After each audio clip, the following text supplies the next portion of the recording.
Hello everyone, welcome to home science classes. Home science classes में आपका स्वागत है। कैसे हैं आप? आशा करती हूँ अच्छे होंगे, खुश होंगे, मस्त होंगे और पढ़ाई कर रहे होंगे। आपको पता है कि हमने मंडे टू फ्राइडे थ्योरी की क्लासेस की थी, जिसमें हमने जिन टॉपिक पर चर्चा किया था, सबसे पहले हमने परिवार के बारे में समझा, यानी कि फैमिली क्या है। हमने फैमिली लाइफ साइकिल के बारे में समझा, हमने विवाह के बारे में समझा, फिर हमने एनर्जी मैनेजमेंट और साथ ही साथ हमने जो टाइम मैनेजमेंट है इसके बारे में समझा। तो इन्हीं से रिलेटेड आज हम क्वेश्चन करने वाले हैं। क्वेश्चन की संख्या वही आपकी 50 रहने वाली है। उम्मीद है कि पेन और नोटबुक तो लेकर आप बैठे ही होंगे, तो अगर कुछ नया लगेगा तो नोट डाउन करते हुए चलिएगा। क्वेश्चन नंबर आपके वही क्वेश्चनों की संख्या 50 रखी गई है। आज की जो आपकी प्रैक्टिस सेट है वो सेट नंबर 64 है। इससे पहले हमने 63 प्रैक्टिस सेट कर लिया है, ठीक? और कल आपका संडे है। कल की क्लास में हम आरडीए को डिस्कस करेंगे। आरडीए के क्वेश्चन को डिस्कस करेंगे और ये चीज़ हमने आपको कई दिन पहले ही बता दी थी। उम्मीद है कि आप सभी ने आरडीए चार्ट को देखा होगा, समझा होगा, याद भी किया होगा कुछ चीज़ों को। ठीक? तो चलिए बढ़ते हैं हम आज के अपने पहले क्वेश्चन की तरफ। पहला क्वेश्चन है आपका, परिवार का मौलिक और सार्वभौमिक कार्य है। आप सभी ने परिवार के कई कार्य देखे थे। परिवार के कोई 1 कार्य, 2 कार्य नहीं हैं, करीब-करीब आपने 6-7 कार्य तो देखे ही देखे थे। तो सबसे पहले 6-7 नहीं, मुझे याद है कि हमने करीब-करीब 10 कार्य देखे थे, ठीक? जो आपसे पूछा जा रहा है कि जो परिवार का मौलिक और सार्वभौमिक कार्य है, उसमें आय का प्रबंधन है, मनोरंजन है, संतानोत्पत्ति है, सामाजिककरण है।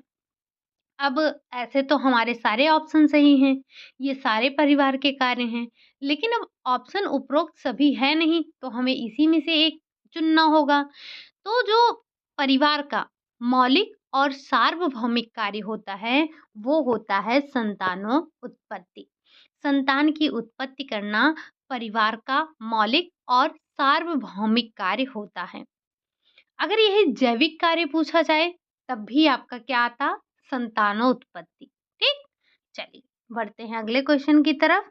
क्वेश्चन नंबर सेकंड है, कह रहा है वह परिवार व्यवस्था जिसमें पति पत्नी के माता पिता के साथ जाकर रहता है कहलाता है। ऐसे परिवार को हम क्या कहते हैं? पैट्रिलिनियल कहते हैं, मैट्रिक लोकल कहते हैं, या फिर इंसेंट कहते हैं, इंसेस्ट कहते हैं, या फिर इनमें से कोई नहीं। तो आप सभी को पता है कि जब हमने ये देखा था कि परिवार जो है, जब पति अपने पत्नी के साथ मतलब अपने पत्नी के माता-पिता के यहाँ जाकर रहता है, तो उसे तो हम कहते हैं मैट्रिक लोकल परिवार। लेकिन जो जो हमारे भारत की संस्कृति है, जो हमारे भारत में पाया जाता परिवार है, उसमें क्या होता है? उसमें पति नहीं बल्कि पत्नी जो है, पति के माता-पिता के साथ जाकर रहती है, तो ऐसे परिवार को हम पैट्रिलिनियल परिवार कहते हैं। क्या कहते हैं? तो उसे हम पैट्रिलिनियल परिवार के नाम से जानते हैं। और जिस परिवार में पति जो है वो पत्नी के माता-पिता के साथ में रहता है, वो जो है आपका मैट्रिक लोकल परिवार के नाम से जाना जाता है। ठीक? परिवार के आपने कई प्रकार देखे थे। संख्या के आधार पर देखा था, स्थान के आधार पर देखा था, आकार के आधार पर देखा था, वंश के आधार पर देखा था, सत्ता के आधार पर देखा था। तो ये आपने कई परिवार के प्रकार देखे थे, ठीक? चलिए आगे बात करते हैं अगले क्वेश्चन की तरफ। क्वेश्चन नंबर आपका थर्ड है, कह रहा है एक परिवार चलाने में शामिल जिम्मेदारियां के प्रबंधन को क्या कहा जाता है? एक परिवार चलाने में जो शामिल जिम्मेदारियां हैं, इनके प्रबंधन को क्या कहा जाता है? गृह प्रबंधन कहा जाता है, हाउसकीपिंग कहा जाता है, परिवार प्रबंधन कहा जाता है, या फिर संसाधनों की देख-रेख कहा जाता है। तो यहाँ हम बात कर रहे हैं एक परिवार चलाने के लिए जिन जिम्मेदारियों का प्रबंधन किया जाता है, वो आपका गृह प्रबंधन के नाम से जाना जाता है या हम उसे गृह प्रबंधन कहते हैं। ठीक? चलिए बढ़ते हैं अगले क्वेश्चन की तरफ। क्वेश्चन नंबर 4 है। कह रहा है परिवार को वित्तीय जिम्मेदारी से मुक्ति मिलती है। मतलब परिवार को कब वित्तीय जिम्मेदारी से छुट्टी मिलती है या मुक्ति मिलती है? क्या जब बच्चे घर छोड़ देते हैं? क्या जब बच्चे स्थापित हो जाते हैं? या जब घर का मुखिया अपना व्यवसाय छोड़ देता है? या फिर इनमें से कोई नहीं? तो आपको पता है कि आपने पारिवारिक जीवन चक्र की 3 अवस्थाओं के बारे में पढ़ा था, जिसमें से आपका एक अवस्था था कि जो जब परिवार जो है यानी कि जब बच्चे स्थापित हो जा रहे थे, तब परिवार क्या होता था संकुचित हो जाता था। परिवार क्या हो जाता था? संकुचित हो जाता है और इसी में तब जो है माता-पिता वित्तीय ज़िम्मेदारी से छुट्टी पा जाते हैं, मुक्ति पा जाते हैं। तो जब बच्चे घर छोड़ते हैं तब नहीं, बच्चे घर छोड़ेंगे कब? बच्चे घर छोड़ेंगे पढ़ाई के लिए भी छोड़ते हैं। तो जब बच्चे स्थापित हो जाते हैं तब माता-पिता को पारिवारिक वित्तीय ज़िम्मेदारी से मुक्ति मिल जाती है, ठीक? तो ये कब मिलती है? ऑप्शन आपका सेकंड वाला सही हो जाएगा जब बच्चे स्थापित हो जाते हैं। अगला क्वेश्चन है, क्वेश्चन नंबर 5 है। भारतवर्ष में परिवार नियोजन कार्यक्रम कब प्रारंभ हुआ था? ये जो परिवार नियोजन कार्यक्रम है, ये कब प्रारंभ हुआ था भारतवर्ष में? 1950 में हुआ था, 1955 में हुआ था, 1952 में हुआ था, 53 में हुआ था या फिर आपका 55 में हुआ था। तो ये तो कोई भूलने भटकने वाली चीज़ है नहीं, इसको हमने कई बार देखा है और थ्योरी की क्लास में भी हमने इसको डिस्कस किया था। तो भारतवर्ष में परिवार नियोजन कार्यक्रम कब लागू हुआ था? ये लागू हुआ था 1952 में लागू हुआ था। एक क्वेश्चन आप हमें बताइएगा कि सबसे पहले परिवार नियोजन अपनाने वाला देश कौन-सा है? क्या जो परिवार नियोजन को अपनाने वाला पहला देश कौन-सा है? एक बार आप कमेंट बॉक्स में ज़रूर बताइएगा। बढ़ते हैं अगले क्वेश्चन की तरफ। क्वेश्चन नंबर 6 है। कह रहा है प्रत्येक परिवार की जीवन शैली प्रभावित होती है। कैसे होती है? जीवन दर्शन से होती है, व्यवहार से होती है, अभिवृत्ति से होती है या फिर इनमें से कोई नहीं। तो प्रत्येक परिवार की जो जीवन शैली है, वो जीवन दर्शन से प्रभावित होती है। और दर्शन क्या है? तो दर्शन एक नज़रिया होता है, ठीक? दर्शन क्या है? दर्शन एक नज़रिया होता है। अगला क्वेश्चन है आपका क्वेश्चन नंबर 7 है। कह रहा है निम्नलिखित में से कौन-सी विशेषता संयुक्त परिवार की नहीं है? आपको बताना है कि इनमें से कौन-सा संयुक्त परिवार की विशेषता नहीं है। क्या सामूहिक निवास नहीं है? व्यक्तिगत स्वतंत्रता नहीं है? सभी व्यक्तियों द्वारा अर्जित धन एक स्थान पर एकत्र करना नहीं है? या फिर पारस्परिक अधिकार एवं कर्तव्य नहीं है? हमें पता है कि जो संयुक्त परिवार है, संयुक्त परिवार आपने विशेषताएँ नहीं पढ़ी थी, बस इसी क्वेश्चन के माध्यम से चीज़ों को समझने की कोशिश करिएगा। और हमने आपको कल भी बताया था कि जो यहाँ से जो क्वेश्चन बनते हैं, इस ये आपकी समझ पर आधारित होते हैं, ठीक? तो आपको पता है कि अगर संयुक्त परिवार की बात हो रही है, तो संयुक्त परिवार तो ऐसा परिवार होता ही है, जहाँ पर आपके 1-2 पीढ़ी 2-3 पीढ़ियाँ साथ में रहती हैं, साथ में नौकर-चाकर जो होते हैं, वो सब भी रहते हैं। तो सामूहिक निवास तो होगा ही होगा। साथ ही सभी व्यक्तियों द्वारा अर्जित धन एक स्थान पर एकत्रित होता है। ऐसा नहीं होता है संयुक्त परिवार में कि आप अपना पैसा कमाएँ, अपने पास रखें, आप अपना पैसा कमाएँ, आप अपने पास रखें। चाचा का पैसा चाचा के पास, दादा का पैसा दादा के पास, बड़े पिताजी हैं उनका पैसा उनके पास, आपके पिताजी हैं उनका पैसा उनके पास, नहीं, ऐसा नहीं होता है। संयुक्त परिवार में जो धन होता है, वो एक स्थान पर एकत्रित किया जाता है। साथ ही साथ पारस्परिक अधिकार एवं कर्तव्य भी होते हैं। लेकिन अगर दोषों की बात की जाए कि एक जो संयुक्त परिवार होता है उसके दोष क्या होते हैं, तो व्यक्तिगत स्वतंत्रता नहीं होती है। संयुक्त परिवार में आपको व्यक्तिगत स्वतंत्रता नहीं देखने को मिलती है। बच्चों का पालन-पोषण अच्छे से हो जाता है क्योंकि बच्चे एक लोग पर डिपेंड नहीं होते हैं, घर में और भी परिवार में जो भी सदस्य हैं, तो बच्चों की देखभाल करते हैं, उनका पालन-पोषण करते हैं। तो ये सारी चीज़ें अच्छी हैं, लेकिन जहाँ अच्छाई है तो कुछ न कुछ बुराई भी होती है। तो कई बार व्यक्तियों को स्वतंत्रता नहीं मिल पाती है, व्यक्तिगत स्वतंत्रता नहीं मिल पाती है। बढ़ते हैं अगले क्वेश्चन की तरफ। क्वेश्चन नंबर 8 है, कह रहा है भारतीय परिवारों में विवाह विच्छेद का प्रमुख कारण है। कौन-सा कारण प्रमुख है? क्या विवाह विच्छेद के कानून का सरल होना है? क्या पढ़ी-लिखी पत्नी होना है? स्त्रियों का कामकाजी होना है? या फिर एक दूसरे की कमियों को सार्वजनिक करना है? तो यहाँ पर भले ही आपके दिमाग में चल रहा हो, आपने सुना भी होगा कि गाँव में लोग ऐसे कहते हैं कि ज़्यादा पढ़ी-लिखी पत्नी लाओगे तो शादियाँ जो है वो टिक नहीं पाती हैं, परिवार अच्छे से नहीं चल पाएगा। या कहते हैं कि जो अगर बाहर काम कर रही हैं तो वो आपके हिसाब से नहीं रहेंगी, ये अलग की बात है, ठीक? ये आप हर इंसान की अपनी-अपनी सोच है। बट जो एक भारतीय परिवार में विवाह विच्छेद हो रहा है, उसका सबसे प्रमुख कारण जो होता है, वो विवाह विच्छेद के कानून का सरल होना नहीं है और ना ही पढ़ी-लिखी पत्नी होना है या फिर स्त्रियों का कामकाजी होना भी नहीं है। है क्या प्रमुख कारण? तो एक दूसरे की कमियों को सार्वजनिक करना, यही विवाह विच्छेद का सबसे प्रमुख कारण है। ठीक? चलिए बढ़ते हैं अगले क्वेश्चन पर। क्वेश्चन नंबर 9, स्त्रियों के घरेलू हिंसा की सुरक्षा अधिनियम कब आया? जो स्त्रियों के लिए घरेलू हिंसा से जो संबंधित या घरेलू हिंसा से सुरक्षा के लिए जो अधिनियम आया था, वो कब आया था? 1955 में आया, 1961 में आया, 2005 में आया या फिर इनमें से कोई नहीं? तो ये जो आपका स्त्रियों के घरेलू हिंसा से सुरक्षा अधिनियम है, ये कब आया? तो ये आया था आपका 2005 में। वहीं अगर हम बात करें हिंदू विवाह अधिनियम जो आया था, हिंदू विवाह अधिनियम जो आया था वो 1955 में आया और जो दहेज निषेध अधिनियम आया था वो आपका 1961 में आया था। तो इन दोनों को भी आप थोड़ा-सा ध्यान रखेंगे।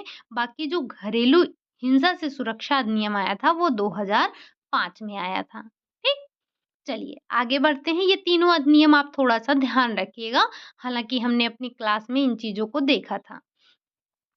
अगला क्वेश्चन है आपका, क्वेश्चन नंबर 10 है, कह रहा है वह परिवार जो अपने पर्यावरण के साथ निरंतर परस्पर संबंध रखती है कहलाती है।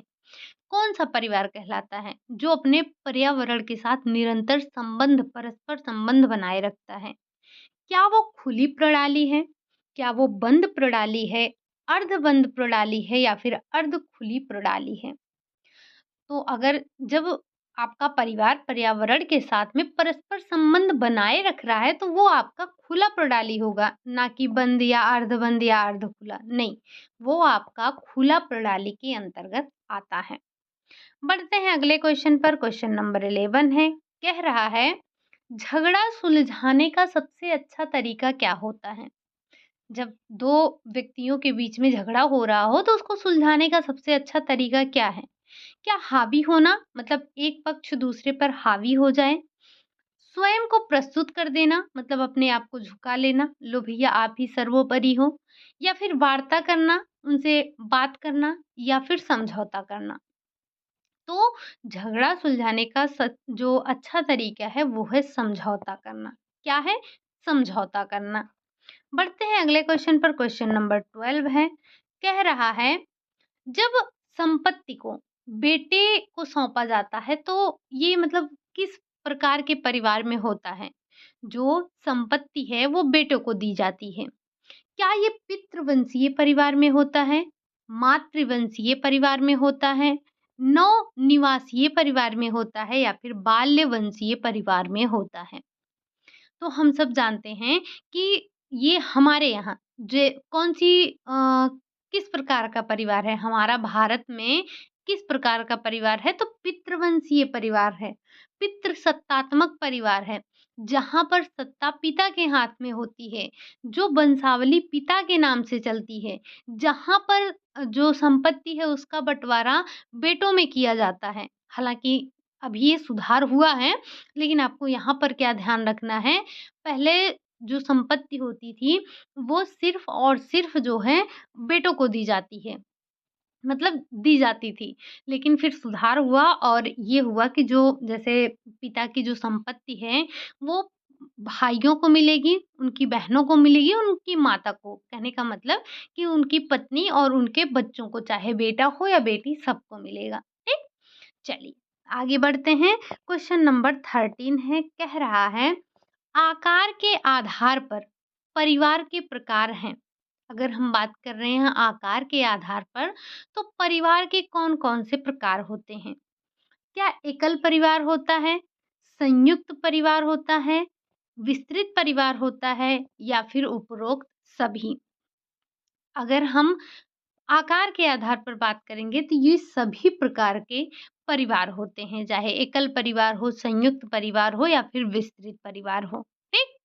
चल चलते हैं क्वेश्चन नंबर 14 पे। कह रहा है, घरेलू हिंसा का लक्षण है। आप किसे कहेंगे कि घरेलू हिंसा हो रहा है? क्या शारीरिक प्रताड़ना को, मानसिक प्रताड़ना को, गाली देना या फिर उपरोक्त सभी? तो जो घरेलू हिंसा का लक्षण होता है, ज़रूरी नहीं है कि आपके साथ मार-पीट की जाए। आपको शारीरिक रूप से प्रताड़ित किया जाए। ये मानसिक रूप से भी प्रताड़ित करना और गाली देना, ये सारे के सारे घरेलू हिंसा के लक्षण होते हैं। आपने देखा होगा बहुत सारे परिवार ऐसे होते हैं जो कि हाथ कभी नहीं उठाते हैं, यानी कि शारीरिक प्रताड़ना नहीं करते हैं, लेकिन मानसिक प्रताड़ना इतना ज़्यादा कर देते हैं कि आदमी परेशान हो जाएगा, यहाँ तक कि आत्महत्या भी कर लेता है।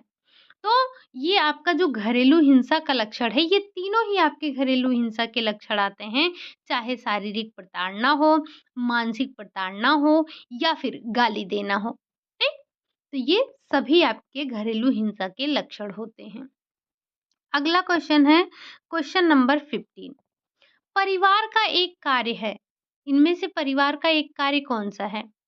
क्या अपने जीवन साथी के परिवार का नाम एवं स्तर प्राप्त करना? क्या दहेज प्राप्त करना? क्या प्रभुत्व के माध्यम से मजबूत बनना या फिर अपने सदस्यों की सभी मांगों को पूरा करना? तो परिवार का जो कार्य होता है वो जीवन साथी के परिवार के नाम और सत्ता को प्राप्त करना नहीं, दहेज प्राप्त करना नहीं, मजबूत बनना भी नहीं है। है क्या? तो अपने परिवार के सभी माँगों को या जो अपने सदस्यों के सभी माँगों को पूरा करना, ये परिवार का कार्य होता है। और आपको पता है कि जो आपकी मूलभूत आवश्यकताएँ हैं, वो भी आपके परिवार से पूरी होती हैं। आपकी हर आवश्यकता, आपकी हर माँग आपके परिवार से ही पूरा होता है। तो क्या है परिवार का एक कार्य? अपने सदस्यों की सभी माँगों को पूरा करना। अगला क्वेश्चन है आपका, क्वेश्चन नंबर 16 है। कह रहा है, जब 2 या अधिक पुरुष व 2 या अधिक महिलाएँ साथ-साथ जोड़े की तरह रहते हैं और एक-दूसरे से मैथुन संतोष प्राप्त करते हैं, तो ऐसा परिवार कहलाता है। जैसे जब परिवार कैसे शुरू होता है, एक स्त्री और एक पुरुष विवाह करते हैं, तब तो जाकर एक परिवार शुरू होता है। लेकिन यहाँ पूछा जा रहा है, जब एक और एक पुरुष, मतलब मेल ये भी है और मेल ये भी है, ये दोनों एक जोड़े की तरह परिवार में रहते हैं और एक दूसरे से मैथुन संतोष प्राप्त करते हैं, तो ऐसा परिवार कौन सा परिवार कहलाता है? अब ये मेल मेल हो सकते हैं या फिर फीमेल फीमेल हो सकते हैं। ठीक? क्या ये मैट्रिलोकल परिवार कहलाता है? क्या ये लेस्बियन कहलाता है? या फिर पितृवंशीय परिवार कहलाता है या संयुक्त परिवार कहलाता है? तो मैट्रिलोकल, अभी आपने इससे रिलेटेड क्वेश्चन किया था, जब पति पत्नी के माता-पिता के यहाँ जाकर रहता है तो उसे हम मैट्रिलोकल के नाम से जानते हैं। वहाँ पर शायद मैट्रिक लोकल हो गया था, तो ये आप ध्यान रखेंगे, मैट्रिलोकल है, ठीक? और जो आपका पितृवंशीय है, जहाँ पर सत्ता या जहाँ पर वंश का नाम पिता के नाम से चलता है, तो उसे हम पितृवंशीय कहते हैं। वहीं जब संयुक्त परिवार, जब दादा-दादी या और भी 1-2 पीढ़ी एक साथ में रहते हैं, तो उसे हम क्या कहते हैं? संयुक्त परिवार कहते हैं। लेकिन जब एक साथ ये जो आप परिवार देख रहे हैं जिसमें ये पुरुष और महिला जोड़े के साथ रहते हैं, मतलब पुरुष-पुरुष, महिला-महिला, तो उसे हम लेस्बियन के नाम से जानते हैं, ठीक? उसे हम क्या कहते हैं? लेस्बियन के नाम से जानते हैं। हालाँकि ये आपका पीवाईक्यू था और ऑप्शन भी आपका वैसे ही है, तो हमें उसके अकॉर्डिंग लेस्बियन पर जाना पड़ेगा। अदरवाइज़ ये जो जब फीमेल-फीमेल साथ में रहती हैं, तो हम उसे लेस्बियन कहते हैं और जब मेल-मेल रहते हैं, उसे हम गे कहते हैं। चलिए बढ़ते हैं अगले क्वेश्चन की तरफ। Question number 17। जिस परिवार में जिस परिवार में व्यक्ति जन्म लेता है उसे कहते हैं, क्या कहते हैं? क्या उसे हम उन्मुखीकरण का परिवार कहते हैं, प्रसव का परिवार कहते हैं, प्यार का परिवार कहते हैं, पितृवंशीय परिवार कहते हैं? तो जिस परिवार में बच्चा जन्म लेता है, उस परिवार को प्रसव के परिवार के नाम से जाना जाता है। किस नाम से? प्रसव का परिवार के नाम से जाना जाता है। अगला क्वेश्चन है, क्वेश्चन नंबर 18 है। क्या है? पारिवारिक स्तर को प्रभावित करने वाला कारक कौन-सा है? इनमें से कौन-सा कारक है जो आपके पारिवारिक स्तर को प्रभावित करता है? क्या वो प्राप्त धन की कीमत है? क्या वो आधारभूत उद्देश्यों या मूल्य हैं? क्या वो स्तर की सामाजिक स्तर पर स्वीकृत हैं या फिर उपरोक्त सभी? तो यहाँ पर जो आपका राइट आंसर होगा वो हो जाएगा उपरोक्त सभी, क्योंकि ये सभी आपके पारिवारिक स्तर को प्रभावित करने वाले कारकों के अंतर्गत आते हैं। बढ़ते हैं अगले क्वेश्चन की तरफ। क्वेश्चन नंबर 19 है। कह रहा है वर्तमान समय में बढ़ता जा रहा है। किस प्रकार का परिवार वर्तमान समय में बढ़ता जा रहा है? क्या एकल परिवार बढ़ रहा है? संयुक्त परिवार बढ़ रहा है? उपरोक्त दोनों बढ़ रहे हैं या फिर इनमें से कोई नहीं? तो जो वर्तमान समय में परिवार का प्रकार बढ़ रहा है वो है आपका एकल परिवार। एकल परिवार आपको ज़्यादा देखने को मिलेंगे, संयुक्त परिवार कम कम देखने को मिलेगा। अगला क्वेश्चन है आपका क्वेश्चन नंबर 20 है। पारिवारिक जीवन चक्र की अंतिम अवस्था है। अगर आपने थ्योरी की क्लास ली होगी तो आप डेफिनेटली इन क्वेश्चनों को आराम से कर सकते हैं। पारिवारिक जीवन चक्र की अंतिम अवस्था है, क्या विस्तृत है, संकुचित है, प्रारंभिक है या फिर इनमें से कोई नहीं? तो यहाँ पर प्रारंभिक ये प्रथम अवस्था है, विस्तृत ये आपकी संकुचित अवस्था है, सबसे लंबी चलने वाली अवस्था है, शिशु के आगमन से शुरू होने वाली अवस्था है और ये आपके जब बड़ा पुत्र आपका जो बड़ा बेटा है वो सेटल हो जाता है तो वहाँ तक चलने वाली अवस्था है।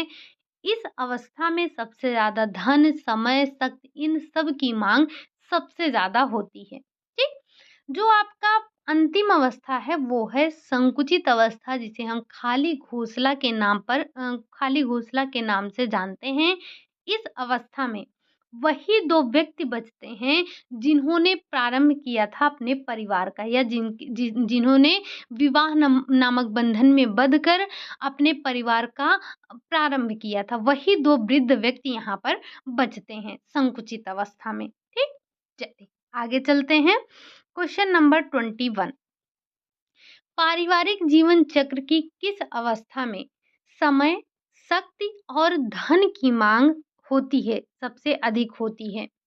तो अभी-अभी आपने सुना, इससे पहले हमने आपको बताया कि जो आपका विस्तृत परिवार है, इसी परिवार में आपके समय की, शक्ति की, धन की मांग सबसे अधिक होती है।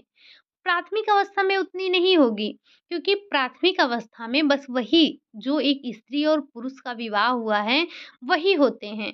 लेकिन जो आपकी विस्तृत अवस्था होती है, इसमें शिशु का आगमन हो जाता है और शिशु का आगमन होते ही धन, समय, शक्ति तीनों में वृद्धि, मतलब तीनों की माँग अधिक हो जाती है। शिशु है उसकी चिकित्सा वगैरह पर खर्चा होता है, फिर धीरे-धीरे बच्चे पढ़ने जाने लगते हैं तो उसमें भी पैसा लगता है, प्राथमिक पर पैसा लगता है, उच्च प्राथमिक पर लगता है, बच्चे धीरे-धीरे माध्यमिक फिर विद्यालय, महाविद्यालय जाने लगते हैं तो पैसे बहुत ज़्यादा लगने लगते हैं, ठीक? अगला क्वेश्चन है आपका क्वेश्चन नंबर 22।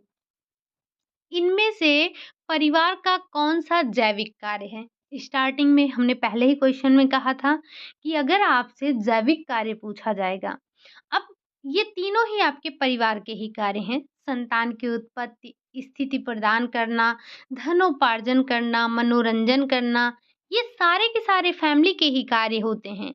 लेकिन इसमें आपका जो जैविक कार्य होता है, वो होता है संतानोत्पत्ति का। ठीक? चलिए, अगला क्वेश्चन है आपका क्वेश्चन नंबर 23 है। कह रहा है व्यक्ति की आवश्यकता पूर्ति में बाधक है।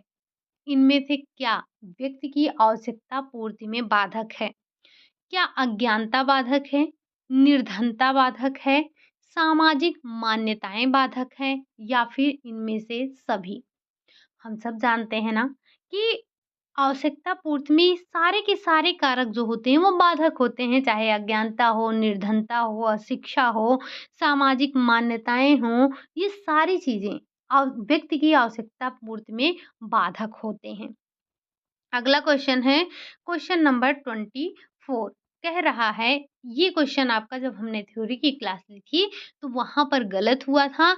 नेक्स्ट डे हमने आपको ये सही करवाया था।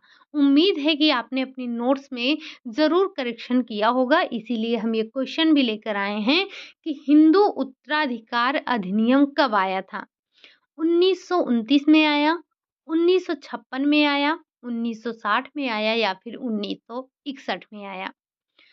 तो 1900 जो 56 है, ये आपका राइट डेट होगा हिंदू उत्तराधिकार अधिनियम का। आप हमें बताएँगे ये जो 1929 आप देख रहे हैं, ये किससे संबंधित डेट है? और 1961 के बारे में अभी हमने चर्चा की थी। इन दोनों के बारे में एक बार आप कमेंट बॉक्स में ज़रूर छापिएगा। ये जो 1959 का समय है, ये तो हमने अभी-अभी चर्चा की थी, लेकिन ये 1961 आपका एक डेट से संबंधित है। इस डेट को क्या हुआ था? यानी कि जो ये सन है, इसमें क्या हुआ था?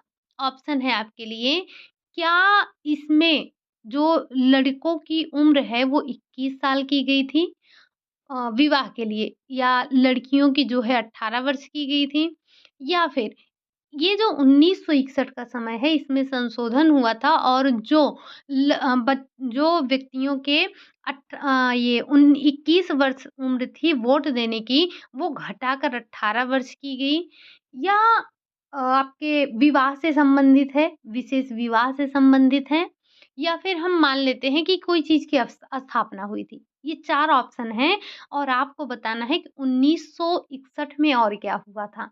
अभी एक आपने पहले देखा था स्टार्टिंग में, जिसमें हमने बात किया था दहेज निषेध अधिनियम के बारे में, तो वो आपको नहीं बताना है, उसके अलावा आप बताएँगे कि क्या हुआ था, ठीक? चलिए, बढ़ते हैं अगले क्वेश्चन पर, क्वेश्चन नंबर 25 कह रहा है, बालक-बालिकाओं में पाए जाने वाले सामाजिक भेद हैं, कौन-कौन से? आचरण में भेद होता है, स्वभाव में होता है, दृष्टिकोण में होता है या फिर इनमें से सभी? तो राइट आंसर हो जाएगा आपका इनमें से सभी। बालक और बालिकाओं में जो पाया जाने वाला सामाजिक भेद है वो तीनों है, आचरण में भी है, स्वभाव में भी है, दृष्टिकोण में भी है। ठीक? चलिए बढ़ते हैं अगले क्वेश्चन, क्वेश्चन नंबर 26। सामाजिक परिवर्तन एक घटक है किसका? वैज्ञानिक, सीमित, सर्वव्यापी और अद्भुत। तो जो सामाजिक परिवर्तन है, सामाजिक परिवर्तन आपका एक सर्वव्यापी घटक है। क्या है? सर्वव्यापी है। अगला क्वेश्चन है, क्वेश्चन नंबर 27 है। समाज पर दहेज प्रथा का कुप्रभाव है। क्या कुप्रभाव है? क्या सुमेल विवाह है? क्या नैतिकता है? स्त्रियों की उच्च स्थिति है या फिर ऋणग्रस्तता है? क्या दहेज लेने से सुमेलित विवाह होता है? होता है? नैतिकता आती है? स्त्रियों की स्थिति उच्च हो जाती है? नहीं। यहाँ पर हम बात कर रहे हैं, अगर दहेज प्रथा का जो कुप्रभाव है, वो ये होता है कि ऋणग्रस्तता होती है। क्या होती है? ऋणग्रस्तता होती है। अगला क्वेश्चन है आपका क्वेश्चन नंबर 28 है। कह रहा है, आर्थिक दृष्टि से संयुक्त परिवार के लाभ हैं। आर्थिक दृष्टि से संयुक्त परिवार के क्या लाभ हैं? क्या मितव्ययिता और भूमि खंडन से बचाव होता है? क्या श्रम विभाजन एवं उत्पादन में सुविधा होती है? क्या संपत्ति का समाजवादी वितरण होता है या उपरोक्त सभी?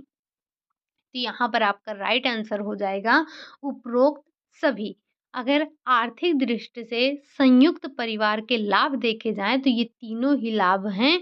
मितव्ययिता और भूमि खंडन से बचाव होता है, श्रम विभाजन एवं उत्पादन में सुविधा मिलती है, संपत्ति का समाजवादी वितरण होता है।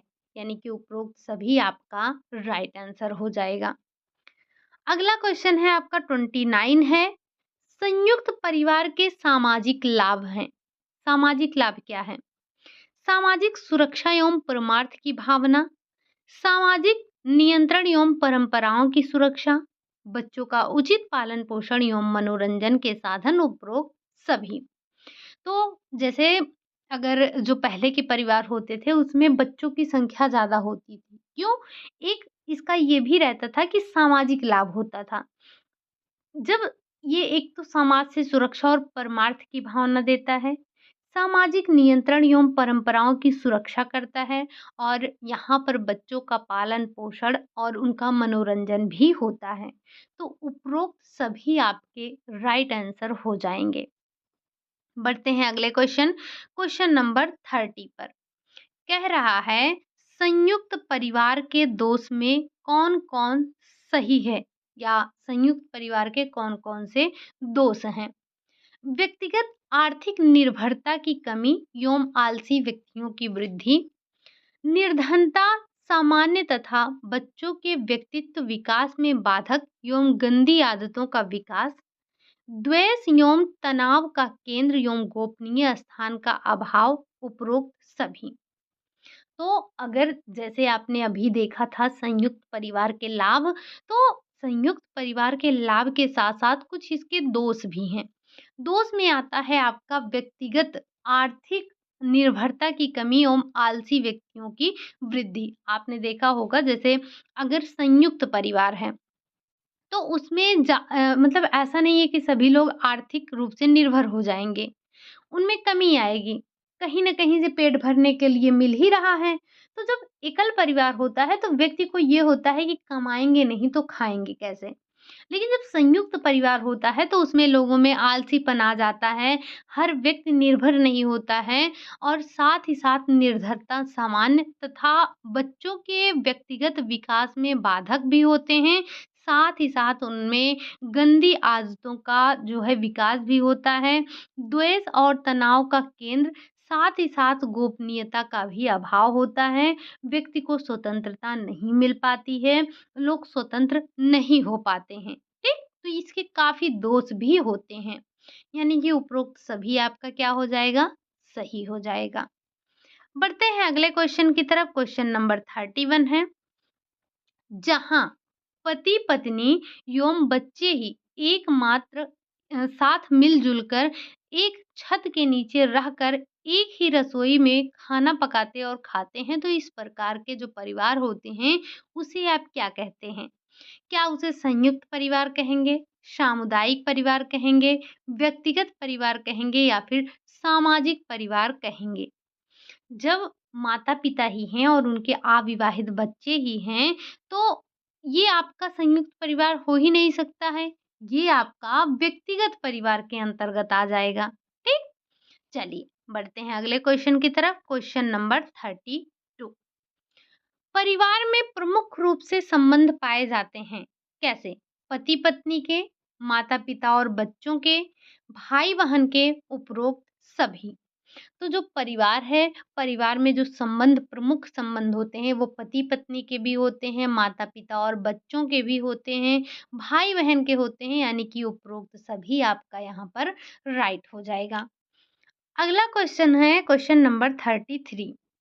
परिवार का स्थायित्व निर्भर होता है किस पर? क्या पति-पत्नी के संबंध पर?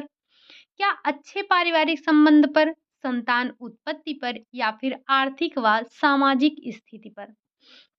अगर हम बात कर रहे हैं परिवार का स्थायित्व निर्भर किस पर होता है, तो परिवार का जो स्थायित्व है वो अच्छे संबंधों पर निर्भर होता है, ना कि पति-पत्नी के संबंध पर बात की जाए, ठीक?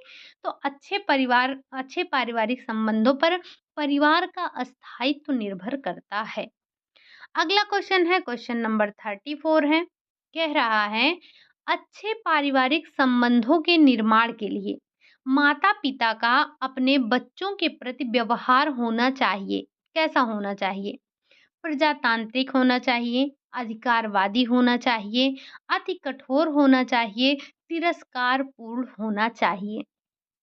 तो अगर अच्छे पारिवारिक संबंध बनाने हैं, तो जो माता-पिता और बच्चों का व्यवहार है, वो प्रजातांत्रिक होना चाहिए। इसमें ना बहुत ज़्यादा रोक-टोक होना चाहिए, ना जो है बच्चों को बिल्कुल स्वतंत्र छोड़ना चाहिए।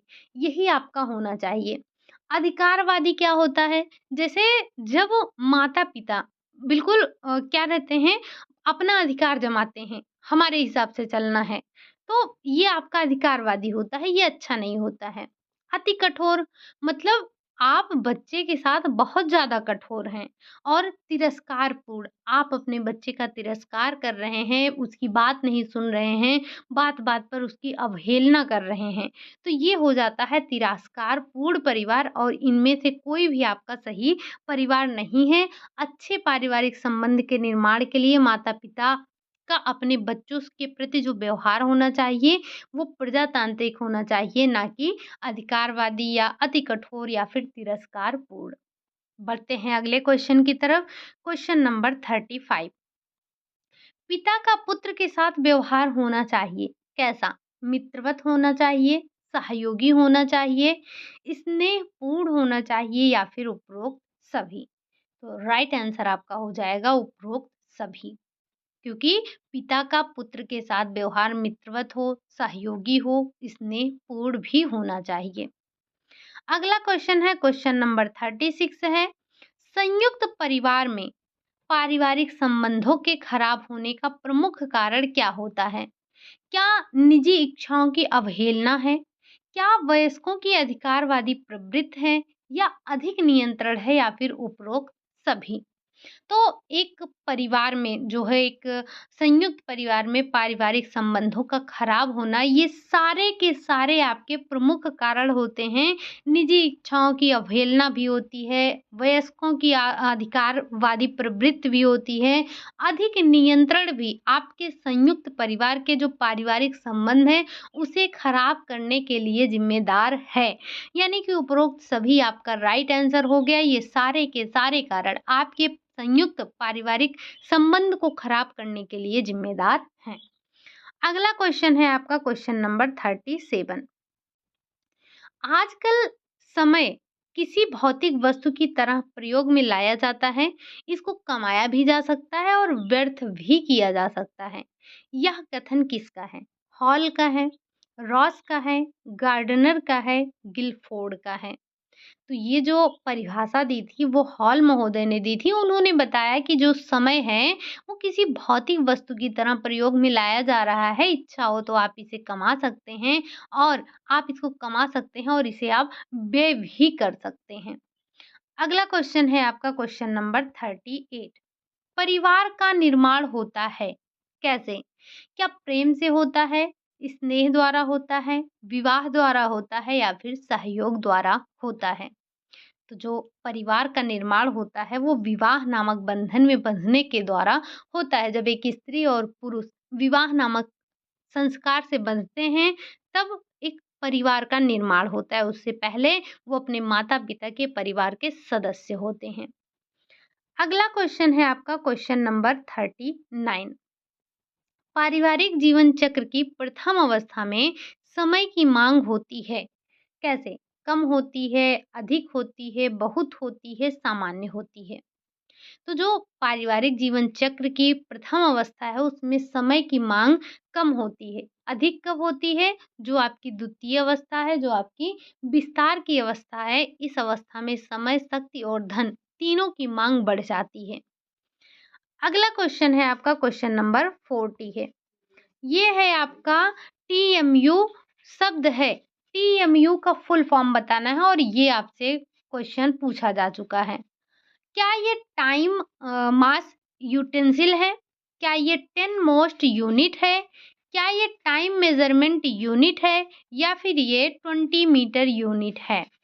तो टीएमयू का जो फुल फॉर्म है वो है टाइम मेजरमेंट यूनिट होता है। क्या होता है? टाइम मेजरमेंट यूनिट होता है। अगला क्वेश्चन है आपका क्वेश्चन नंबर 41। कह रहा है टीएमयू 1 सेकंड का कौन सा भाग है?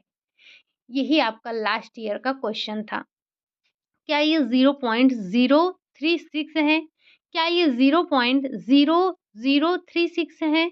क्या ये 0.00036 है या फिर 0.0006 है? तो एक टीएमयू बराबर क्या होता है? ये 1 सेकंड का 0.036वां भाग होता है, जिसे हम मेज़र करते हैं। ठीक? चलिए, अगला क्वेश्चन है आपका क्वेश्चन नंबर 42 है। कह रहा है अत्यधिक थकान उत्पन्न करने वाला कार्य नहीं है। मतलब इसमें से ऐसा कौन-सा कार्य है जो कि आपको अत्यधिक थकान उत्पन्न नहीं करेगा? क्या टीवी है? क्या ये आपका टीवी देखना है? या ये हाथ फैलाना तथा झुकाना है? चलना है या फिर भार उठाना है? तो अत्यधिक थकान उत्पन्न करने वाला जो कार्य नहीं है, वो है आपका टीवी देखना। क्या टीवी देखने में भी आप थक जाते हैं? नहीं। तो टीवी देखना आपका सबसे या कह सकते हैं अत्यधिक थकान के अंतर्गत नहीं आता है। अगला क्वेश्चन है आपका क्वेश्चन नंबर 43। थकान का प्रकार नहीं है। इनमें से कौन-सा आपका थकान का प्रकार नहीं है? क्या शारीरिक थकान नहीं है, मनोवैज्ञानिक थकान नहीं है, नीरस थकान नहीं है या फिर सामाजिक थकान नहीं है? तो अभी कल ही आपने थकान के बारे में पढ़ा था। शारीरिक थकान होता है आपका, मनोवैज्ञानिक थकान होता है। यही मनोवैज्ञानिक थकान आपका 2 प्रकार का होता है, एक तो आपका नीरस थकान होता है, दूसरा आपका कुंठाजन्य थकान होता है। तो ये आपके तीनों थकान के ही प्रकार हैं, लेकिन ये जो आपका सामाजिक थकान है, ये कोई थकान का प्रकार नहीं है। ठीक? चलिए, बढ़ते हैं अगले क्वेश्चन, क्वेश्चन नंबर 44 है। कह रहा है शरीर के कार्य क्षमता पर थकान का प्रभाव नहीं होता है। मतलब जब आपकी जो शरीर की कार्य क्षमता पर थकान का कौन-सा प्रभाव नहीं है? आलस है, थकान रहेगी तो रहेगी, शिथिलता ये भी रहेगी, एकाग्रता और नींद आना।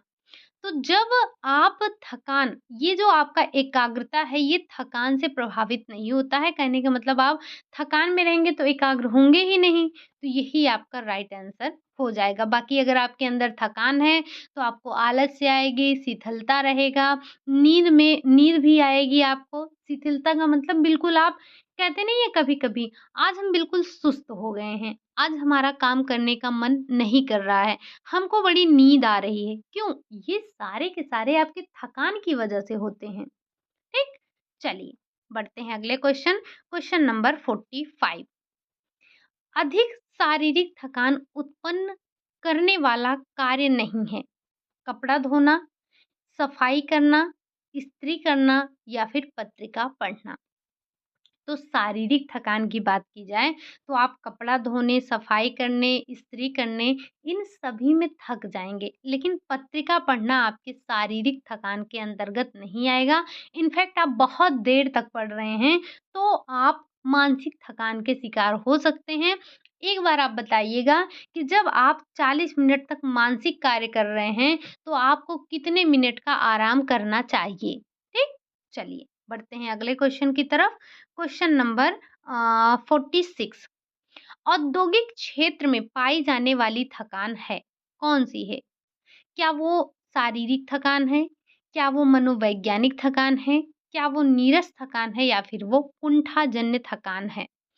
तो जो औद्योगिक क्षेत्र में पाई जाने वाली थकान है, वो आपकी नीरस थकान के अंतर्गत आती है, जो कि एक प्रकार का मनोवैज्ञानिक थकान का ही प्रकार होता है।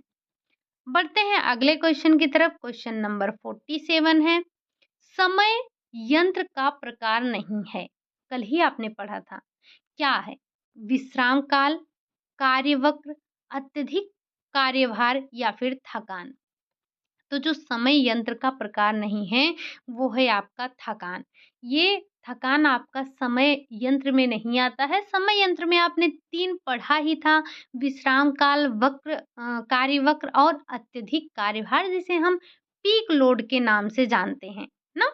और ये जो आपका कार्यवक्र है, इसे हमने साधन में भी देखा था। समय साधन में भी देखा था और समय यंत्र में भी देखा था। लेकिन आपसे जो बार-बार पूछा जाता है वो यही है। मैक्सिमम टाइम आपसे समय यंत्र के बारे में ही पूछा जाता है। बढ़ते हैं अगले क्वेश्चन की तरफ। क्वेश्चन नंबर 48 है। कार्य के मध्य विश्राम काल का अर्थ है। कार्य के मध्य में आपके विश्राम काल का क्या अर्थ है? क्या कार्य पूर्णतः बंद कर देना है? कार्य अंशतः बंद कर देना है? कुछ समय कार्य के तनाव से मुक्ति है या फिर कार्य की दशा परिवर्तित करना है? कल भी आपने ये लाइन बिल्कुल ऐसे ही पढ़ी थी कि कार्य के मध्य में विश्राम काल का अर्थ होता है कुछ समय कार्य के तनाव से मुक्ति लेना। ठीक? तो यहाँ पर कार्य बंद करना या अंशतः पूर्णतः ऐसा कुछ भी नहीं है। ये क्या है? कार्य के तनाव से मुक्ति लेना। बढ़ते हैं अगले क्वेश्चन की तरफ। क्वेश्चन नंबर 49 है। सामुदायिक क्या है? सामुदायिक क्या है? क्या ये पुरुष धन है, स्त्री धन है, पुत्र धन है या फिर इनमें से कोई नहीं? अगर हम बात कर रहे हैं सामुदायिक की, तो ये है स्त्री धन होता है। और आपने सुना होगा, वही जो महिलाओं को विवाह के समय पर उपहार स्वरूप जो धन दिए जाते हैं, वो उनका सामुदायिक होता है, यानी कि वही उनका स्त्री धन होता है और उन धनों पर किसी और का अधिकार नहीं होता है। अगला क्वेश्चन है आपका, क्वेश्चन नंबर 50 है और आज के आपका ये आपकी क्वेश्चन की सीरीज का लास्ट क्वेश्चन है। वैवाहिक जीवन की सफलता के लिए आवश्यक है। अगर वैवाहिक जीवन को सफल बनाना है तो उसके लिए क्या आवश्यक है? क्या अत्यधिक धन की उपलब्धता होना, पति का शिक्षित होना, पत्नी का सुंदर होना या फिर पति पत्नी में समुचित समायोजन होना? हालाँकि अगर देखा जाए तो इस समय पर क्या हो गया है, जो आप आस-पास जो हम देख रहे हैं, ये दोनों तीनों हो गया है। बट ये तीनों आपके आंसर नहीं है, आपका आंसर है पति-पत्नी में समुचित समायोजन होना। जब पति-पत्नी में समायोजन नहीं हो पाता है, लोग एक-दूसरे की कमियों को उजागर करते हैं, बाहर उजागर करते हैं, तो ऐसे में जो वैवाहिक जीवन है वो असफल होता है। तो सफलता के लिए पति-पत्नी में समुचित समायोजन होना अत्यंत आवश्यक है। बाकी आप सभी को पता है कि क्या इनका कोई वैल्यू नहीं है? है। लेकिन हमारे क्वेश्चन के अकॉर्डिंग इसी की वैल्यू है कि पति-पत्नी में समुचित समायोजन होना चाहिए।